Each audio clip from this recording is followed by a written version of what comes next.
There we go. I heard it. All right. Hey, Rick, thanks for joining us. We really appreciate it. This is Lucas Foust here with Rick. Say your last name for me, if you would, Rick. My last name's Hillis. I'm glad to be here. Great. Thanks, Rick. Thanks for coming. And uh, we typically interview someone, Rick, every month for our business of the month, but this is, yeah, it's a business slash charity. It's kind of in the middle somewhere. You guys operate a business, but it's for the greater good of the community primarily. That's great. That's So, totally correct. And actually, the short-hand version of that is called a social enterprise. It's a business that tries to sustain itself in the normal private sector fashion, but is focused on a social problem. So, well, that's great. So and so you're also, but we'll get to that in just a second. I want to learn a little bit about you first, and then we'll talk about the Fork and Spoon in general. Rick, I ask every single person the same question every time, whether it's a focus group or a trial or whatever I do. I ask them this question: setting your faith and your family, just setting those aside. Rick, what's the passion in your life? What gets you out of bed in the morning? well, in the summertime, mountain biking is my thing. I do as much of it as I can, and it's part of the reason why I moved to Bozeman, because of the great opportunities to do that here. And the other part of moving to Bozeman was that there's a ski resort nearby, and snowboarding is my winter activity. So between those two things, those kind of keep me busy and getting out of bed, as you say, day to day. And some days those are early to make Well, that good. happen. Well, But I that's also great. I also love traveling and exploring other cultures and that sort of stuff, and really love doing that. Where'd you grow up learning to mountain bike? Well, I grew up in the Pennsylvania area and outside of Philadelphia, but as a kid, mountain biking wasn't as much of a thing back then. Or maybe I'm older than you think, but it's a lot more of a thing now. But when, as a chef who travels quite a bit, we ended up living in a lot of different areas, and I really got into it when I was living in Idaho most recently. Before we moved to Bozeman. Where were you in Idaho before you moved to Bozeman? In Sun Valley, we lived in Sun Valley, Idaho. I just started raising a small family there. Oh, great. Good enough. And how long have you been in Bozeman? Oh, we're on 5 years now. Oh, good, good. It just, you blink your eyes and that 5 years rips by, I'm sure. It really does. Yeah. So you mentioned you were a chef. Where did you get your passion for cooking? Where did that come from? Well, that came from my family. My mom was always a real avid cook, and I spent a lot of time sitting on the counter and the kitchen table and learned a lot of things from her. I didn't follow it as my career choice. I got into business administration and finance, and eventually information technology, and that first internet boom that happened, swept me away. But after a while, I realized it wasn't really what I wanted to do. Then I went back to culinary school and moved to France and did that, and then came back to the United States and started working as a chef for the last 18 years. Well, tell us a little bit about your did you go to France for your culinary school, or was that here in the States and you went there? How did that work? No, I wanted to go. I already had a degree and I'd been in the workforce a while, and so I needed to get a jump start on some of the younger kids who were already in the industry. And so I thought, well, where's a good place to do that? So I wanted a kind of immersion experience, and so I went to the Cordon Bleu in Paris, the same place Julia Child went, and it was a great, way to learn techniques from the ground up from the people that practically invented them. A lot of it. So that's how I did that. Well, how was the language barrier to deal with? Did you take your classes in French? Yep, the classes were in French. In the first, just say the first few months of the coursework, they had a translator who would explain what was going on or what the chefs were saying, but you were expected to pick it up and to learn. And so I went to, I forget what the name of the school is that they have in France, where where expats can go and learn French and try to, get a handle on the language. So I was doing that at the same time. Oh, no kidding. So, and did you continue your French skills afterwards? You learn to speak French? Sorry, you broke up a little bit there, but I after France, I didn't really get a chance to use it very much because, well, I had intended to stay in France for culinary work. I was working in a restaurant, but I wasn't legally able to work there. And so I kept trying to work there, and I just couldn't because of their visa process. It was always a challenge. So eventually I just moved back to the United States, and I really haven't used it much since then, except for an occasional trip here and there. Oh, that's great. So, and you mentioned you like to travel. Where's your favorite place to travel, Rick? Well, I really love Latin America. I've been to Costa Rica and Belize and Mexico, and I just want to keep going further and further south, it seems. And we were trying to get to Cuba this year was going to be because I lived in Spain for a year. Another just divergence. I lived in Spain for a year and I lived in Mexico for about 6 months. So at other times in my life. And so Spanish is really my language if it's not English, you know. But anyway, I really wanted to go to Cuba and see everything that was going on there. We were bringing the kids and everything, but the pandemic shut it all down this year. That it unfortunately it has for an awful lot of people, I would imagine. Yeah. So you now you before Rick, you described the type of business you are that has a social and it's a social endeavor. Describe what phrase did you use to describe that? I use the word social enterprise. Social enterprise. Tell me a little bit about what a social enterprise is, if you would tell us about that, and how this program started as a social enterprise. So essentially, a social enterprise is like a private sector business that's really focused on dealing with a social community problem, and it could be at a very local level or it could be at a very broad scale level. So, for example, a big one that people might know about is Tom's Shoes. So, for every pair of shoes that they sell, they give a pair of shoes to someone in need, usually in some place in another country. Typically, is how it works. So in our case, what we're trying to do is deal with the social problem that we have here in Bozeman and exists really everywhere, which is hunger. So we're trying to find a way to alleviate hunger, but do it in such a way that we have a business operation that can sustain itself so that we're not a dependency on. So we have the community trying to support the individuals, but we don't need the community to support us. We want to be able to do, we do, but we want to be able to do that independently eventually. And so through operations like a for-profit catering business, or by selling products in the private market, or opening a food truck, which is what we're working on right now, these are all ventures that generate profits for us that then can pay for the social aspect of it, which are free meals for people who can't afford them. And if we do that, we don't have to go to the community and say, hey, can you give us money all the time? So your ultimate objective is not to be a burden on the general taxpayer. Your objective is to run a business and then spin it off as best you can and help deal with a social issue. How long have you done that here in Bozeman? Well, let's see. I moved to Bozeman in, well, let's see, I guess it would be 4 years ago. I forget exactly what year, I guess 2012. And no, that doesn't make sense. Well, it was about 4 years ago, Sure. 4 or 5 years ago. And I opened Saffron Table with Andalip Dawood, who was the owner of that restaurant. So that's kind of what got me here. But after, I had two small kids, they're still pretty little, but they were 2 and 3 at the time. And the chef's life wasn't really working out with raising the family. So I was looking for a different kind of opportunity. And there was one at the HRDC. It was the community cafe back then. And it was much more as a social service soup kitchen kind of environment. But there was a vision to take it in a different direction and actually make it something more mainstream and get it to be more self-sustaining. And I've been doing that for the last 4 years here in Bozeman. Is moving the operation from that point and still trying to get it to a point where it can sustain itself. We're not there yet, but so you're still affiliated with the HRDC, is that right? Yeah, the Fork and Spoon is still a program of the HRDC. It's part of the food and nutrition programs. And so it's just like it's a brother of or sister of the food bank, of the warming center, of the housing departments and all that. We're just another department within the HRDC structure. But we're trying to learn how to operate and create businesses within the company that are more self-sustaining and less dependent on going to the community for pure donations. Do you see what I mean? Absolutely. So how have things changed over the past, since you started even a couple of years ago?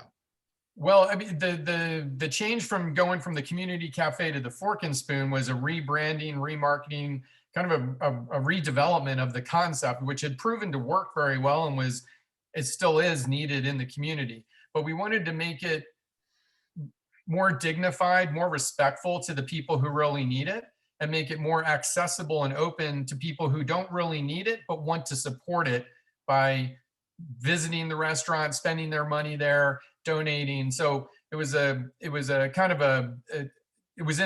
a process of transformation at that time.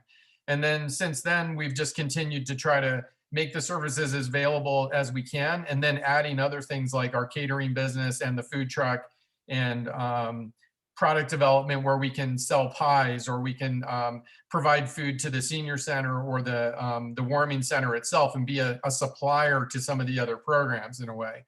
So Let me that's kind ask of you where we're this. going. If a family wants to have your organization cater it, or a group or business or whatever, how do they go about doing that? They just go to the Fork and Spoon Bozeman.org website, and they can click on the catering link, and then bring them to a web page that'll give them the menus that are available, how to get in contact with, things like that. How, and we'll get to a little bit more in depth. Well, you also have the food truck. Describe the food truck a little bit. Tell us a little bit about that. The food truck's a new project right now. In fact, we're in the development process of it. It's getting built out. But basically, the idea was, with the pandemic, we realized that it's a lot harder to reach some parts of the community. And when I say community, I mean Belgrade, Manhattan, Livingston. There's other places outside of Bozeman Central, even just as far as Four Corners, that some people can't get into the restaurant, you know? And with the restaurant being limited to takeout only now with the pandemic, we saw an opportunity that, hey, maybe we should try to expand our reach a little bit, implement the same model, pay what you can at times.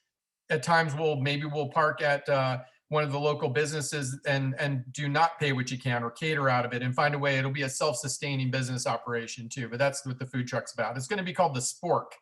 The sport, great. Yeah. That's just great. So let me add, how did you get in this? Why are you into this business, Rick? I mean, how did you go from working as a chef? You're in Sun Valley. When Sun Valley, were you with a similar organization in Sun Valley, or were you with a restaurant there? No, not at all. I worked at an Asian bistro down in Sun Valley. It just, how I kind of got into it was, it more chose me, really, I kind of say to people, than anything else, because when after opening Saffron Table, that was a huge drain as far as I'd never opened a restaurant before and had to get it off the ground and sustainable, and that's an investment in your time and in your energy that is intense. And I realized at that point in time, I wanted something different that would allow me to have more family time and more personal time. My balance was getting completely out of whack there. I was spending all the time in the restaurant. So I saw this as an opportunity to kind of take a break and help develop this other idea. But once I kind of got into it and I started feeling what it was like to cook for people and provide things for people on a basis of their need and not on their desire. So like when you go to a restaurant, that's a discretionary expenditure, When you come to Fork and Spoon, if you're a person who needs it, that's not as discretionary for you. And so the purpose of the cooking became more about sustaining people and helping people than it was about impressing people with my culinary skills and ideas and imagination. And so the feeling you get from one or the other is completely different. And now I'm kind of hooked into that. So. Well, that's great. So where do you see the Fork and Spoon and Spork going in the next couple of years? What do you hope to accomplish with your group? Well, it's going to be a really interesting couple of years because, well, first of all, we're going to have to rebuild the catering program. I mean, I touched on that before. That program's basically gone dormant with this pandemic. We had projected that we'd have about $25,000 in net profit, not sales, but net profit off of that business this year. We're going to have almost nothing.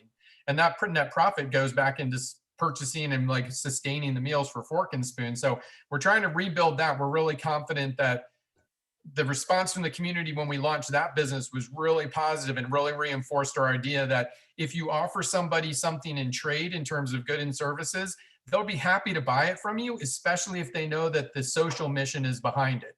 And so we know we can accomplish the same thing with the Spork. So we're going to get that off the ground. And I know that's going to be great. We're going to have to we still have to continue to raise money outside of that to sustain our operation. But in the within 2 years, I'll say 2020, because it's, until they start building something, you're never really sure about when it's going to happen. There's a new facility that's going to get built for the HRDC on Griffin over by, where the Northwest Energy near Manly and Griffin. Yes.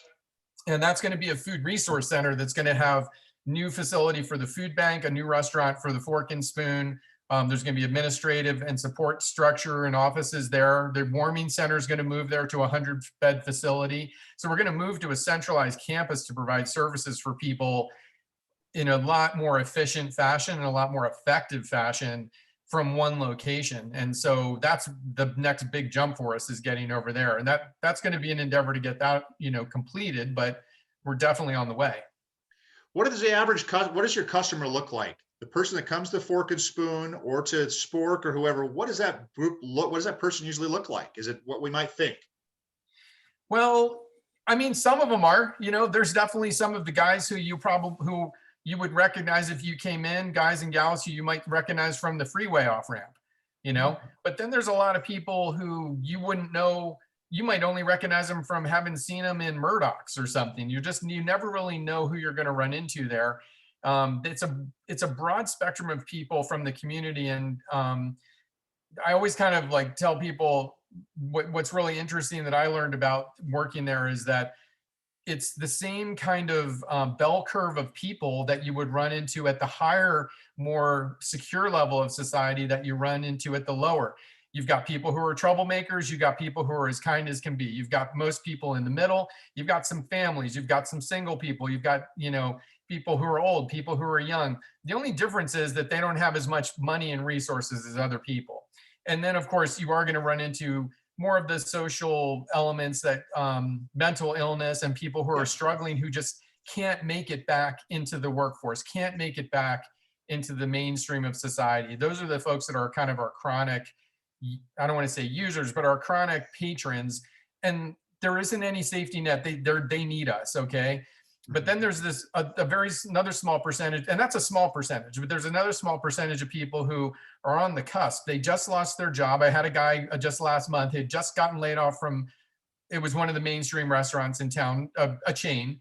And he got laid off of his job there. Well, he came and I just happened to be talking to him and he mentioned this, and I gave him a dishwashing job just for a couple weeks to kind of keep him afloat. Well, that turned into a reference to a job at one of the new hotels that had just opened in town. And then they hired him. And so just having that little bridge for people here, someone loses their job or they're in town and they're in a transition, those are the ones that are really were really important service to keep people from falling through the cracks, And then there's like I said, the folks who we just can't, there's no way that some of these guys and gals are going to be able to kind of fend for themselves anymore. I mean, it's too late for them, but we can't abandon them in society. And then there's just the mainstream people who they're there for a few weeks and they're in and out, and they use us occasionally as a service to supplement their, their paychecks, or to just, they get short at the end of the month. So it's pretty broad. Your model's a little different. I mean, you always think of the soup kitchen or whatever, but use the word dignity. Tell us about how dignity plays a role in your organization and why that's important to you. Well, I guess, in my experience, it's not just the food that sustains people in this case. If you don't give them a place where they can sit down and feel like they're in a normal environment and eat off of a regular plate with a regular glass and get a napkin, and it's a bit of feeling normal, that can kind of help a person psychologically to feel like they don't want to give up. They can feel like they still have hope and they still have a chance, and they can just see things a little different for those few minutes. When you give someone dignity and people, no one wants to come to the Fork and Spoon and have to look at their kid and say, hey, I can't provide for you today. That hurts. That, as a dad, that would just, that crushes you. You know what I mean? As a parent, as a spouse, for your, your mate, to have to be recognizing that here's where we are right now. This is how bad it's got. That's got to really hurt, So by giving the best meal we can and normalizing the environment, maybe we take that stigma, that pain away just for a little bit, so that they can have some food and feel good about a few things. And maybe they walk out of there with a little better perspective and energy. Maybe tomorrow will be a better day. They'll get over the top tomorrow. And I hope I never see half the customers again, because I just want them to all be able to stand on their own feet. You mentioned COVID and some of the challenges that are going on. What types of things, how are you doing to deal with this epidemic? You mentioned that your kind of your traditional kitchens shut down. What are you guys doing? Well, it's been a bit of a grind for us since the pandemic and started, and I use March 14th as that day because that's when the governor's order was. Believe it or not, we've served 14,000 meals to people since then, and we do about 80 meals a night. Right now, we're doing 112 a night. The numbers go up and down depending on the circumstances, but we just keep cranking out the meals for people, and we do it all on a takeout basis. But And what do those meals look like? I mean, you have a menu. How does that work out exactly for folks? yeah, and the menu's published every day. Usually it's a menu that'll run for a week. So, if you miss something on one day, you have a chance, another couple days to get it. But we do the basic stuff, meatloaf, mashed potatoes, and, beans, or we'll do, a lasagna with broccoli and, minestrone soup. Usually we'll have a soup, an entree, a vegetable, a baked good, like a cookie or a bar or something like that, and a piece of fruit for dessert. So it's top to bottom like that every single day. How many meals a night were you pushing out of the Saffron? Not pushing out. I mean, I hate to use that term, but how were you Yeah, making for customers at the Saffron table? Just to give an example of how yeah. they're I similar. mean, it's 65 at Saffron was a brisk night. It was, a smaller restaurant, and it's a different format. People are more lingering over their meals and that sort Of of thing, course. but you still have to produce everything for everybody. So you're Um, running a kitchen that produces almost twice as many meals as you did a traditional kitchen when you were yeah. running the Saffron table. Mhm, mhm. Absolutely. Okay. Well, here's an important thing. I mean, we do this process regularly once a month to encourage folks to join us in supporting a particular local charity. We do charity every month. How can folks help your organization? I mean, obviously, you can give cash. There's a way to do that. There's a super easy way that I put on my website. But giving cash, what else? How else can folks help this endeavor or this process? Well, I guess, when people know more about what we're doing at Fork and Spoon and they help other people understand what we're doing, I think that is the it's kind of the grassroots infrastructure that we need to support this operation, because that way when we do need to call out to people and say, hey, we can use some extra resources here right now. People know who we are, they know what we're doing, or their neighbor has been there, or their neighbor has talked positively about it. Come and get a meal one night. And I know it's a hassle right now. It's not as easy for anybody, and it is, you have to wait in the line and go through, but try out the food sometime and when you get a chance. And I think you'll be surprised. And I also think that you'll be surprised when we open the restaurant, when you can come in and sit down. And even if you can volunteer, which is also a big part of our operation, is we provide an opportunity for 10 people a night to volunteer to help the community on their own time. Those are the ways that we can really use support outside of the monetary side. But the monetary side is important. We have to pay the sewer bill. I have to pay a snowplow company to clear the lot. We've got maintenance issues just like any other restaurant. I mean, any small business owner knows, the facts of it. We spend $11,000 a year. We'll spend about $11,000 or $12,000 this year on just cleaning and sanitation products. And that's not really much higher than we spent before. It's just the cost of operating a commercial kitchen. So all these things for us to be able to put food out, there's all this overhead and infrastructure and stuff that's involved. I think for people to understand that and to help where they can, either by spreading good words about what we're doing or putting some money into the donation pool or vote donating their time when they can, all of that's totally appreciated. Yeah, I know Thanksgiving's coming up. Can I buy another family Thanksgiving dinner? Well, we don't have an operation that's set up that way. Everybody can get Thanksgiving dinner who wants it. So we're going to be open for Thanksgiving. We probably will do over 300 meals on Thanksgiving. So we're starting that project pretty soon as far as trying to get everything organized. We're going to send out meals to the senior center, the firehouses, and the Meals on Wheels, in addition to having the restaurant open. And the Salvation Army is actually handling all the logistics on that for us this year. But we have a program right now which is called Pie It Forward.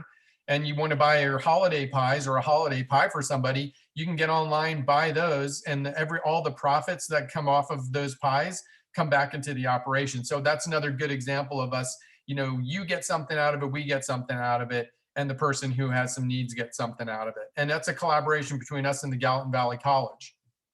Great. And you mentioned is there a culinary school at the Gallatin Valley College, or how is that? How are they involved? Yeah, there is. And it's a really great program. They have a 4-year program there, and they also have an associate 2-year degree. But they're always looking for opportunities to use their skills and to collaborate. So we've done butchering projects together, and they've done the pies for us.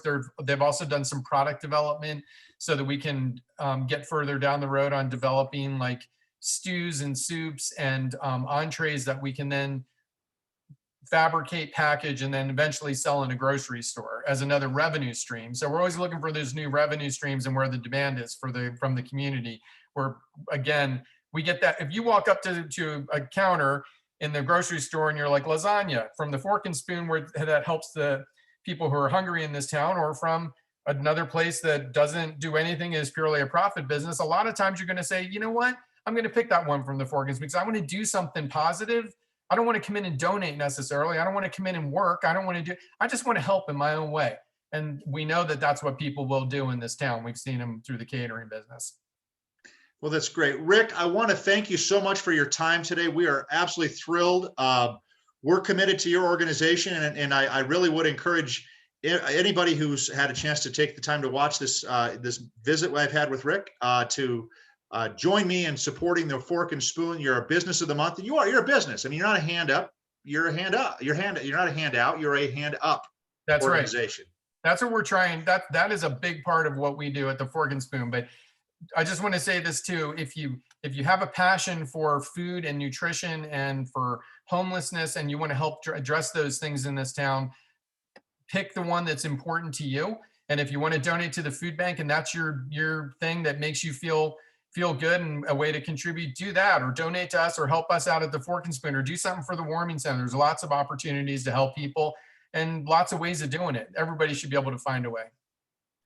Rick, happy holidays. I really appreciate, we'll be in there both as customers and as contributors, but thank you so much for your time today. We really appreciate it. Thanks for having me here. I appreciate it too. Thanks, Rick. All right.